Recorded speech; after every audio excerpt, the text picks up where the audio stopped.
Hello, everyone. I'm Lindsay Reiser at the CBS Broadcast Center, and we are continuing to follow breaking news that President Joe Biden is stepping down from the 2024 race for the White House. He made the announcement on social media just before 2 p.m. Eastern Sunday. In a statement, he said, quote, "While it has been my intention to seek re-election, I believe it is in the best interest of my party and the country for me to stand down." The president says he plans to address the nation later this week to explain his decision in more detail. He is currently isolating in Rehoboth Beach, Delaware, recovering from COVID. In a separate post on social media, President Biden endorsed his vice president, Kamala Harris. He said his first decision as the party nominee in 2020 was to pick Harris as VP, and he described it as the best decision he's made. He also called on his fellow Democrats to, quote, "come together and beat Trump." Reaction from Democratic lawmakers has been pouring in. Senate Majority Leader Chuck Schumer said in a statement, quote, "Joe Biden has not only been a great president and a great legislative leader, but he is a truly amazing human being." He went on to say Biden once again put his country, party, and future first. Biden's former boss, former President Barack Obama, also expressed his gratitude Sunday. In a statement, Obama said Biden has been, quote, "one of America's most consequential presidents." He also said he knows Biden wouldn't make the decision to step aside unless he believed it was right for the country. Former president and official Republican presidential nominee Donald Trump also responded to Biden's announcement. On Truth Social, Trump said Joe Biden is not fit to run and not fit to serve. In a phone conversation with CBS News, Trump said it's good for the country that Biden is stepping aside. He said he thinks Kamala Harris is no better than him. We have team coverage of this political shakeup. Willie James Inman is at Biden's Delaware home. Nancy Cordes is at the White House. Nikole Killion is on Capitol Hill. But we start with John Dickerson here in Studio 57. John is a CBS News senior political analyst. He's also the anchor of the Daily Report with John Dickerson here on CBS News 24/7. Help put this into historical context for us. Is this the day we're all going to remember where we were? I think that's true, in part because presidents don't give up power willingly. And also, there's never been a president who has dropped out this late in the race. And that's not just a date on the calendar. President Biden has the nomination essentially locked up. When LBJ dropped out in 1968, he didn't. What that means is the Democratic Party was really far down the track. And that means there's just extra amounts of complexity. So this is a shocking earthquake, but the reverberations and aftershocks are still going to be felt for a while. What do you portend for the future of the Democratic Party? The RNC, Republicans are kind of leaving the RNC with the wind at their sails. They've sort of touted this unity message, which you, of course, have covered as well, and that unity is not just saying we all have to be unified for Trump. But do you see the Democratic Party coalescing behind Harris, or do you see a fight? The clock is ticking. The minute Joe Biden announced that he wasn't going to be running, a unity pressure started on the Democratic Party. But there's a countervailing pressure, which is those people who wanted Joe Biden to stay in the race and who feel like the elites, the party powerful, the media shoved him out of the race. They have sensitive feelings which need to be tended to. So how do you push to unity fast without pushing so fast that you end up bruising feelings even further? And that's important because you need the party to get to the place of unity that the Republican Party is, so that then they can prosecute the case and try and win over the persuadable voters if they're out there. So the clock is ticking. How long it will take, we'll see. The move to Harris has been pretty fast. We'll see over the next couple of days. Jamie Harrison saying he was still emotional over the decision. Ron Klain, Biden's former chief of staff, sort of had that slight bitterness and tone in his statement. Now, how will this work in the future in terms of Biden's war chest, in terms of the campaign switching? We know that campaign workers were told you still have a job tomorrow. It is much easier if it goes to Harris. If it is not going to go to Harris, a process has to be put in place to, a process may have to be put in place no matter what, so that Harris can earn the nomination. What exactly that means is left to be determined. As a candidate, you want to earn it because you want people to be invested in you. And so there's a reason that Harris used the word earn the minute she responded to this news. But it's easier for Harris because her name is on the ticket with Biden to get the money. So that's a very, very important part of her candidacy and why there's been this support behind her for it. And another candidate would have to, first of all, arrive. We haven't, in all these conversations that have been taking place since this news came out, nobody has said, well, it could be X. There is no X at the moment. Democrats like to say they have a deep bench. Well, they might, but the clock is ticking. And that bench somebody has to emerge as an alternative, because they've got to get lawmakers behind them. They got to get voters behind them. They've got to move. And the fact that one has not emerged yet gives you a sense of how difficult it would be for someone to emerge. And it would also be a good look for Harris, or whoever the nominee is, to earn that, because Republicans are going to seize on that and call it, as many have, a coronation. Sure, they will call it a coronation. I think at the end of the day, if the Democrats will prosecute a message, and the Republicans will say what they're going to say about a coronation, and if the Democrats are successful, nobody will care, really, because they will have been successful in prosecuting the case for why they deserve power and why Donald Trump doesn't. If the coronation criticism works with Democrats, it will work because they basically can't make an alternative case. They can't speak to those larger issues. So if the presidency is determined on like the internal rules of the Democratic Party, then the Democrats have failed to make a larger claim for the public. So they're doomed if it becomes about the internal workings of the Democratic Party. What about some of the far-right voices saying if he's not fit to run, he's not fit to serve? Is that going to go anywhere? Well, it'll stick the White House. It'll bedevil the Democratic campaign, because it's twinned with a second point, which is, wait a minute, what did you know and when did you know it about whether President Biden was fit to serve? Democrats will say the point was that he can't go for another 4 years, and so now is the time to take on Donald Trump and give, and I imagine some of them will start to say, so that people can make their choice about Kamala Harris, who will be the next president. So give them that opportunity to actually make the choice, not just be handed off to her in a second term. But I think that Republicans will pin the Democrats down on that, and Democrats are going to have to come up with a good answer. John Dickerson, thank you.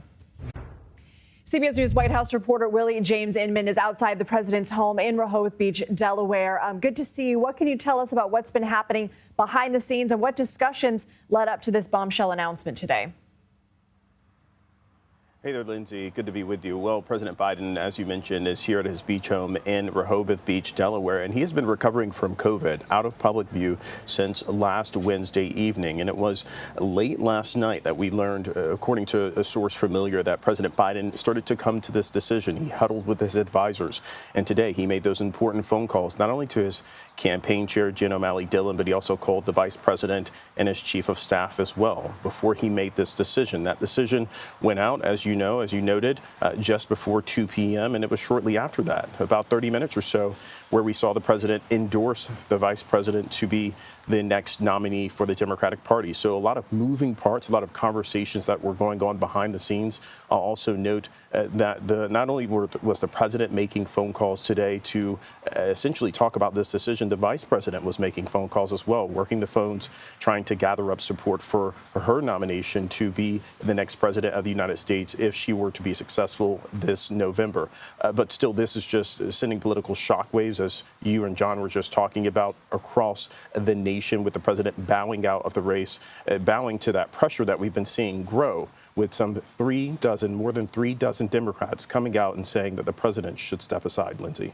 Willie Inman in Rehoboth Beach, Delaware. Thank you. Joe Biden is grounded. He's grounded in his faith, in his family, and in our state. Excuse me. I'm sorry. This was a very difficult decision, and one that I think reflects the very best of who Joe Biden is. Someone who, as you put it, Bob, comes home because it's where his strength is. His strength is in his family. His strength is in our community. His strength is in his faith. That was Democratic Senator Chris Coons getting emotional earlier on CBS News and reacting to news that President Biden was stepping down for the 2024 election and endorsing his Vice President Kamala Harris. CBS News Chief White House correspondent Nancy Cordes joins us from the White House. Nancy, what has been the reaction so far to Biden's endorsement of Harris? Well, among Democrats, there has been an outpouring of gratitude to the president for A, coming to this decision, and B, for having what they view as a very successful first term as president. They acknowledge that this was not an easy decision for him, nor would it be for anyone. We've seen an equal magnitude of support for the vice president, Kamala Harris, as the presumptive nominee. In fact, almost everyone in Congress who was calling on President Biden to step aside has now come out in support of Vice President Harris. And so she is full steam ahead, Lindsay. In fact, just a few moments ago, the first fundraising text from Vice President Harris as the presumptive nominee went out. She said, "I'm running to be president of the United States. I'm honored to have the president's endorsement, and my intention is to earn and win this nomination."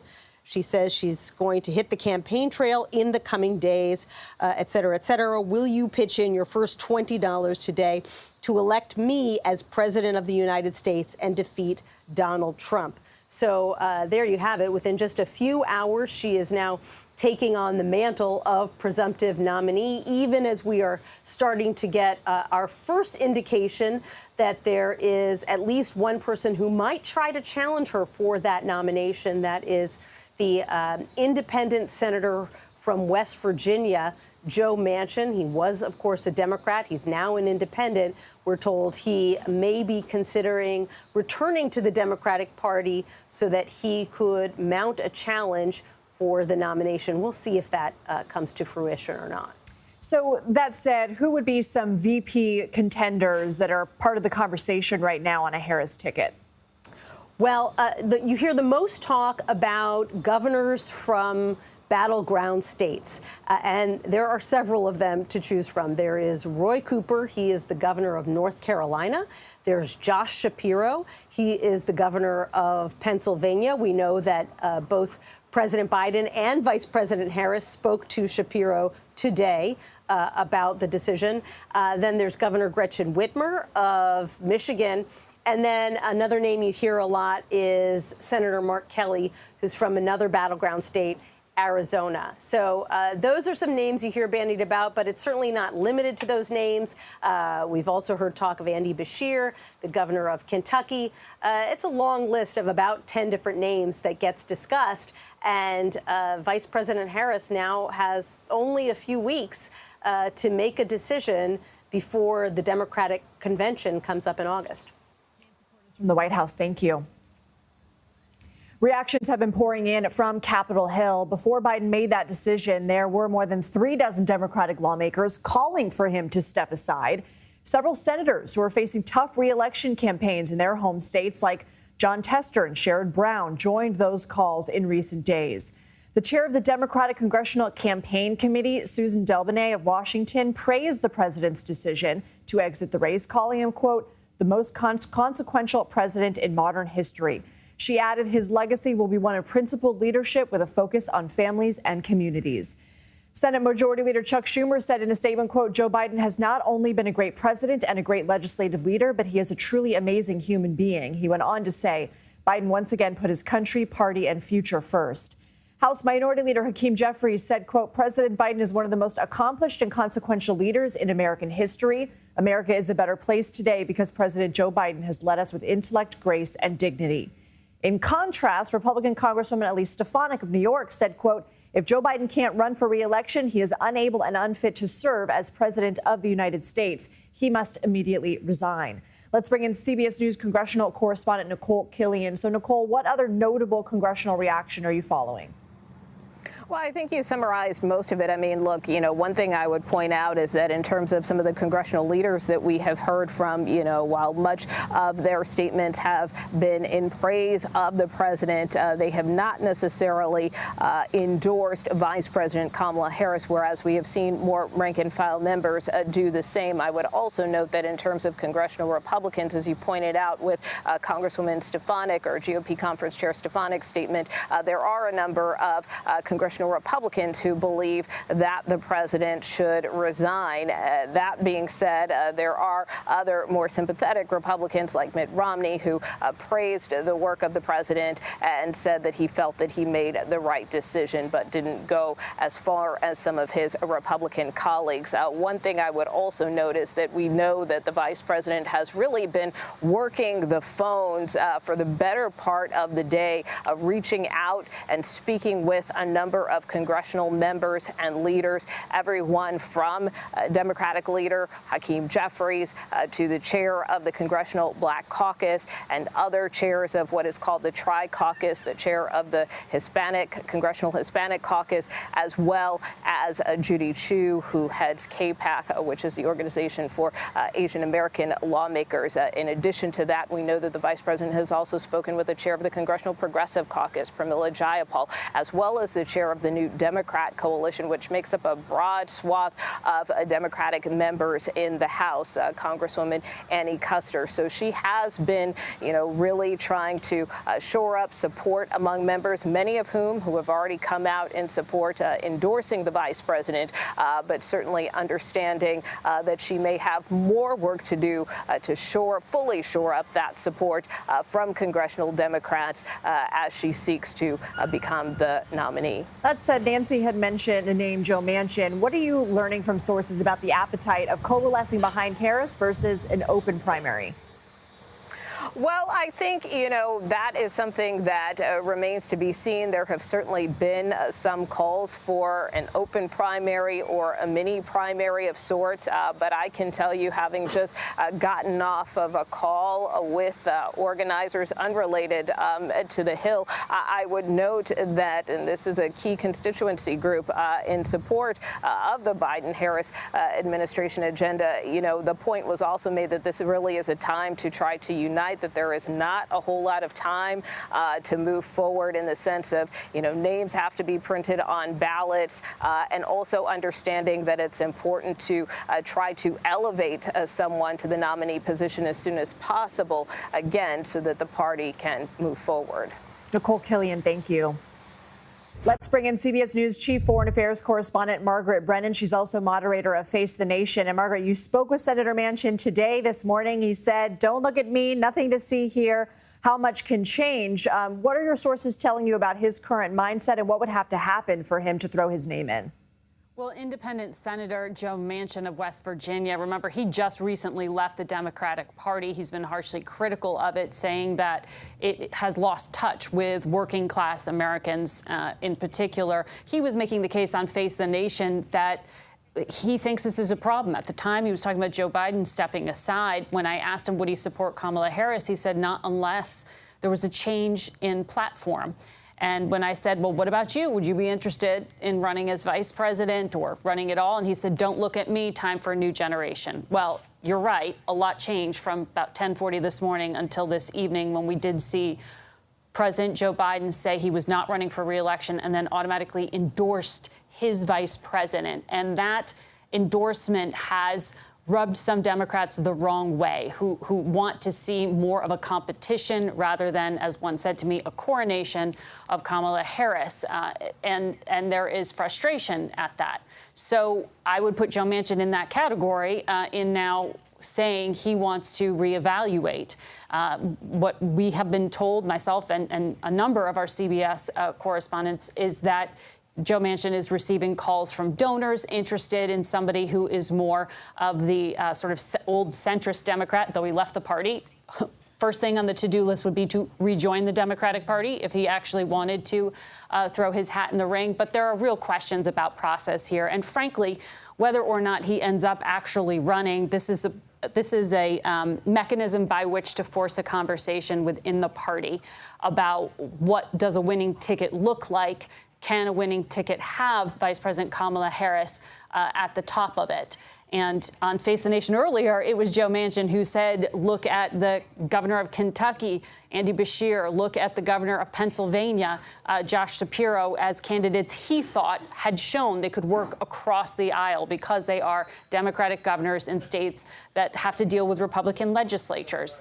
That really seems to be the rub here, the ability to work across the aisle. That's going to be one of the criticisms of Vice President Harris is does she have that record of being able to work across the aisle, or will she just fit in the mold of a progressive California Democrat? That is why this conversation was generated in the past few hours. Margaret, I know you're also tracking international reaction from world leaders. What have been some of the responses that have stood out to you? Well, from around the world, we have seen statements issued by prime ministers from the United Kingdom to Russia. Russia notably jumping on the disinformation campaign and repeating what sound an awful lot like some of the criticisms we've heard from Republicans in this country, which is to claim that there was a conspiracy here to cover up the true nature of Joe Biden's mental state and to say that journalists were part of some great conspiracy. That's the talking point out of the Kremlin overnight, and you have seen that amplified. So this is a question, frankly, that Democrats will have to answer for. It's exactly when was it persuasive that you needed to come to this extreme measure of 4 months out from an election, switching out the top of the ticket? Was it just June 27th and that debate, a debate that Democrats asked to have because they wanted to inject some energy into the conversation by showing that the president could be quick on his feet and sharp on the issues, something that backfired and then just over the past 3 weeks has led to this very painful process for Joe Biden himself and for Democrats who are openly in disarray about this. At least this Sunday, we have a conclusion to the question of whether Joe Biden could stay in the race or not. We still don't know just how competitive Kamala Harris will be at the top of the ticket. We know coming into this weekend, the CBS polling had shown that she was about behind 3 points in a hypothetical head-to-head with Donald Trump. But that is something that world leaders will continue to watch. And we know, even just this week, one world leader, Israeli Prime Minister Benjamin Netanyahu, expected here Tuesday, will meet with President Biden and Vice President Harris. He'll speak to Congress, and there are open questions of will he go and meet with Donald Trump? You are seeing world leaders try to hedge their bets here, build relationships with what could be an incoming administration, and openly wondering, what does that mean for the world? Margaret, Brennan, thank you.